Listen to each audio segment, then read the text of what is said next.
Muling binuksan ngayong araw sa publiko ang mga health center sa Embu Barangays na kinandado at isinara noong nakaraang taon matapos mag-expire ang kanilang license to operate.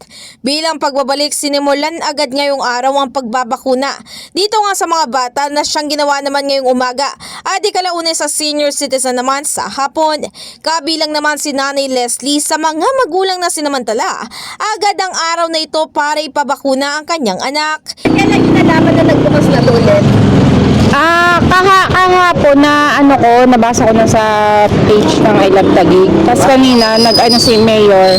Pero hindi pa ako sure eh. Doon pa ako dumiretso sa Maya. Tapos nag-tricycle kami. Hindi pa ako nakakababa. May nagsabi na ng tao doon na diretso na nga lang daw dito. Hindi rin maitago ng ilang residente ng Embu ang kanilang saya nang mabalitaan at makita nila mismo ang muling pagbubukas ng health center sa kanilang lugar. Masaya po. Bakit, ma'am? Kasi malapit na yung mga yung gaya ng mga magulang na may mga batang maliliit. Masaya sila pag nagpapa-injection. Diyan yung magpapa-check up pag may lagnat o kaya yung magpapa-BP. Okay naman. Pero maliban sa mga ito, masaya rin si Ate Maria Elena de la Peña sa muling pagbubukas ng health center sa Barangay Rizal dahil mula nga sa matumal na bentahan ay lumukas ngayong araw ang kanyang benta. Masaya na po kasi mabibinta na po yung paninda ko. Saka marami na yung mga bata na mga senior citizen na lumalapit dito. Kasi yung mga senior citizen malayong pinupuntahan nila, nahihirapan daw sila magpunta sa malayong ospital. Dati, ma'am, mga ganitong oras, nakakailang benta pa lang kayo?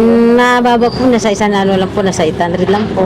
Ay, ngayon, Nay? Nasa nasa 1,000 na rin pawa ng Diyos. Kamakailan sinabi ng Makati LGU na maghahain sila ng patong-patong na kaso laban sa Taguig kasunod ng inilabas na temporary restraining order. Maaalala noong 2021 ay naglabas nga ng desisyon ng Korte Suprema na nagsasabi na itong mismo mga Embu Barangays, kapilang na nga itong tinatayuan natin na Barangay Rizal ay parte na raw ng Taguig City.